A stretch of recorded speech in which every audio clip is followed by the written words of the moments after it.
Hey everyone, Dan here, and just thought I'd do a quick live stream. Um, Gonna get ready to do the live podcast on Sunday night with Rosalinda Diaz, Dan Taylor, and Jim Beard will be joining us. So looking forward to that. Save that time, Sunday night, 6 p.m. Pacific, 9 p.m. Eastern. So come join us. You can be able to ask questions, and we'll figure it out as we go along. We'll be talking about stuff like the new WandaVision, the Mandalorian series, all the Star Wars and Marvel announcements from last month, and anything else that comes to mind while we're talking. Maybe Wonder Woman 1984, if all of us have seen it. I have. I know Dan Taylor has said he doesn't want to, and I can't knock him for that. But, some people like it, some people don't. Anyway, we're going to go on to something different tonight, as you can see by the picture to my over there.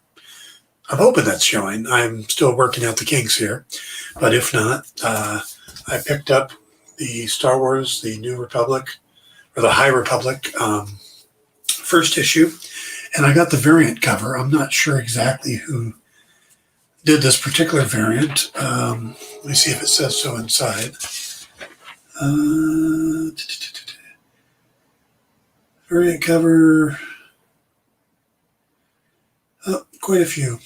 So I'm not sure which one I got, but I like this one, and I had to get it off of eBay because this damn thing sold out quickly. So, and I gotta say, it should have. This is really good. Now, I've got some qualms with it, some issues, but overall, this is a real good first issue of a comic. We're we're moving into a different era. This is kind of neat if you can see this. This is the new timeline for Star Wars. Let me move that in a little. And you'll see right at the top is the High Republic. Of course, the Fall of the Jedi, Reign of the Empire, Age of Rebellion, the New Republic, and Rise of the First Order, which all breaks down based off of the different movies and stuff we've seen. This being the High Republic era, which takes place 200 years before the Phantom Menace. Real neat setup. And of course, they've got the scroll inside, like all good Star Wars things. I'm actually going to read this to you because it gives you the setup without throwing anything away. And it says, the High Republic, the galaxy is at peace, ruled by the glorious Republic and protected by the noble and wise Jedi Knights. As a symbol of all that is good, the Republic is about to launch Starlight Beacon into the far reaches of the Outer Rim. This is a new space station, will serve as a ray of hope for all to see. But just as magnificent renaissance spreads through the Republic, so does a frightening new adversary. Now the guardians of peace and justice must face a threat to themselves, the galaxy, and the Force itself. So we roll into a Padawan going through her first test to become a Jedi Knight. Her name is Keeve. I think it's Keeve Trannis. And her Jedi Master is Scar. I think that's what it was. He's a Trandoshan, which is really cool. A Trandoshan Jedi who has recently had an accident and lost an arm. So they're going through, and this is basically a straightforward little adventure of her having to help out the planet that is actually being put in danger because of I should probably say there's going to be some spoilers here. I should definitely tell you spoilers, but it's a review, and if you're going to, you can't really have a review without some spoilers. Now, I'm not going to try to go into too much detail, but I'm going to try. Now, the nice thing is Cavan Scott, who wrote this, did some really neat things. He created a little insect-like creature that had to be saved along with the group, the race, or the town. But in doing so, he gave someone to Keeve to talk to and explain things to, which is great because that's having a narrative where it's just all thought bubbles is no good. You need to have someone for them to talk to. Now, I did this once in a book called Savage. I had a crazy guy that was supposed to say a bunch of dialogues that just open air, and I thought, well, that's kind of stupid. He needs something to talk to. So I gave him a severed head. And he talked with the severed head. And that actually worked better because it made him just as crazy, But now it made more sense that at least he was talking out loud because he was talking to the head. But here we have the little creature, and we basically see her entire test and how it goes astray. But we also get the setup for the Starlight Beacon.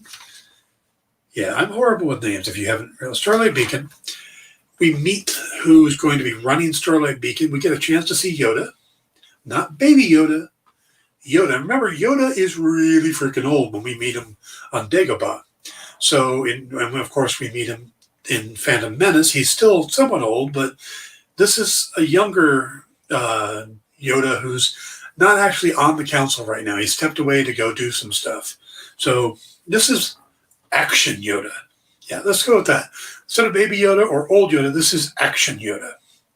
So Action Yoda is out doing something. He comes in to make the, tell the leader of the Starlight Beacon that she's going to be the leader of Starlight Beacon. And we get a pretty interesting setup. We get some hints that some shit happened prior. We get another curse word.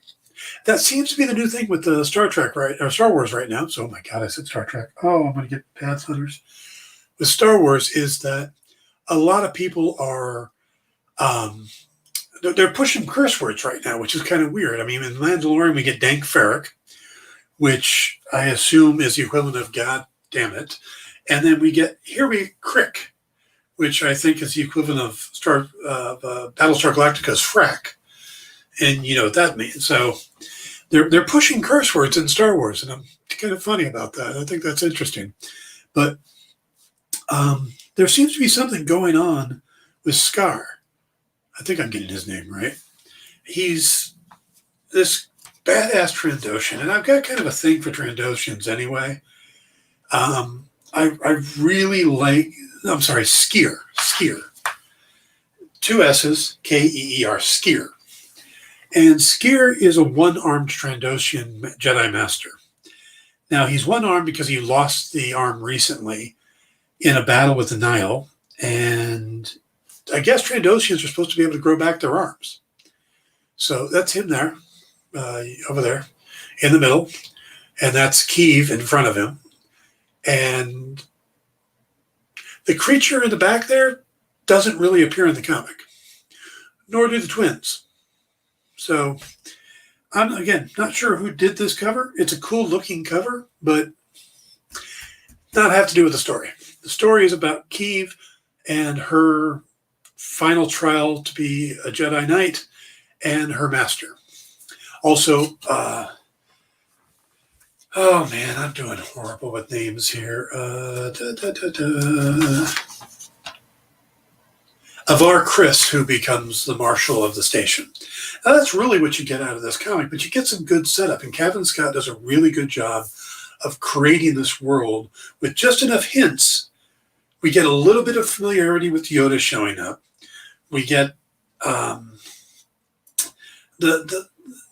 type of Jedi you expect, kind of cocky, but still with some self-doubt in Keeve.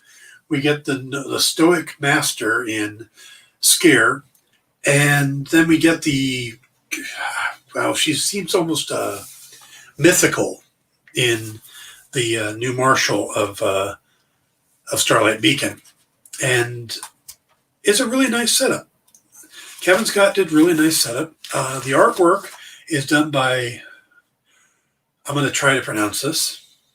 I apologize if I get it wrong. Ario Anindito, with inks by Mark Morales. Annalisa Leoni did colors, and Ariana Maher did lettering. The original cover is by Phil Noto. I don't have that cover, but the other covers are also by Ario Anindito. There's a Josh Swaby and a cover, and a Stephanie Hans cover, also one by Pascal Blanche. So whichever one this one is, I liked it. And it was the cheapest one I could get on eBay. So if you have an opportunity to pick this up, or if you're going to wait for trades, a lot of people do that nowadays. There's nothing wrong with that. Now, this is part this is just part of the High Republic. They're doing a lot of stuff with it. There's going to be there's a novel series as well. Charles Soule wrote the first novel, Light of the Jedi, and I've downloaded. I listen to everything audio. So I'm finishing Aftermath, the second book of Aftermath right now, and then I'm going to jump into that. So I'll have a book review of that as well soon. But overall, this is a really nice first issue, and if you get a chance, you should definitely pick it up. I miss reading comics. I don't get a chance to read a whole lot of comics anymore. So I was glad to get this one. Like I said, I got it off eBay and the thing shipped quickly. I think it came in like 2 days. So thank you to the retailer. I'm not sure off the top of my head who it was. I should. I'll put it in the description at some point. But definitely worth picking up. You might want to reach out to your comic shop and let them know you want this. Because, like I said, first issue is already sold out. There's probably going to be a second printing, maybe a third, because, like I said, this is going to be popular. This is launching. There's a couple book series. There's the comic, there's the novel series, and there's a young reader novel series as well. So they're all going to intertwine. They're all that same era. So basically, they're spending time building this era that takes 200 years before. Which is interesting because basically they can do whatever they want, knowing what the future is going to be. It'd be the other way around if they were doing all this at the end and had to make sure everything new going on with all these 10 new series that they announced for Star Wars, like the Acolyte and Ahsoka Tano and stuff, matched in. Now they can do all this and they can say, yep, it all got wiped out before Phantom Menace. So as long as they know the end point is Phantom Menace, they can do whatever they want. So this is a brilliant campaign in my mind, or a brilliant project, or however you want to initiative. So I'm really excited about this. I think it should be interesting. Again, a Trandoshan Jedi Master. How great is that? We really haven't had a lot of great Trandoshans. I mean, we have Bosk and now Skier. I mean, there's been a few others pop up, but none really as good as this. I mean, in Aftermath, there's a Trandoshan cameraman who gets, bad things happen to him in the second book. Other than that, I haven't really come across a lot. Now, I haven't read as much of the legends as some people do, but Trandoshans are awesome, and there needs to be more. And the idea of a Jedi Trandoshan, and the fact that Trandoshans are hunters, and they live by their god as a scorekeeper. So the number of kills is how they pay tribute to their goddess. How does a Jedi work with that? I mean, I got so many questions. So I am fully on board for this comic. Now, I don't know what other comics are going to tie into this, if there are any. I know there are novels, and like I said, I'm going to read those. But I'm in for this one because it looks like there's something going on with Skier right away. So, he's going to be my favorite right off the bat. So hopefully, Cavan, if you kill him, I'm going to be upset. Do you get that, Cavan? I'm watching. Don't kill Skier. All right. Okay, I think I'm going to wrap this up. But again, keep Sunday night in mind. Now, you'll be able to watch this stuff. You'll be able to watch the podcast on YouTube afterwards. But I'll be live broadcasting here on Facebook, on Twitch, also right now, because I'm broadcasting everything right now, and on YouTube. So you'll be able to see all of this right now. Same place you're watching right now. So if you see me, you're going to be able to see the same place. And again, I'm going to have Dan Taylor, former editor of IDW and writer. You're going to have Rosalinda Diaz, romance writer, but also a fan of pop culture. And I think that'd be real neat to have that voice in there. And then we're also going to have Jim Beard join us, who's a former Marvel editor, and now he's a pulp fiction writer. So it should be a lot of fun. Now, and then we'll figure out what our schedule is going to be going forward. So, and I hope to be doing some other stuff and maybe doing some interviews soon. I might be doing some stuff for the recently as in this afternoon, announced comic book shopping experience. If you haven't heard about that, check it out. There's a New York Times story. There's a Hollywood Reporter story. Bleeding Cool, Rich Johnson just did a big article with Nick Brucci and Jesse James. And Jesse James, I'm never going to pronounce his last name right. I'm sorry, Jesse, and you're a friend. And I'm not sure of the third person involved. Again, I'm real bad about this, but it looks really exciting, and I may be doing some stuff with them. It's possible. Can't say anything more, but hopefully soon. So there's the broadcast. I hope you all enjoyed. Check out this book. Okay? If you're a Star Wars fan, if you're a Cavan Scott fan, an Ario, Anindito fan, it's well worth picking up. If you're a Trandoshan fan, if you like Bosk, this may be your second favorite Trandoshan. And if you know what a Trandoshan is, you're obviously a fan of Bosk. All right, folks. Have a good night and keep safe, and we'll talk soon.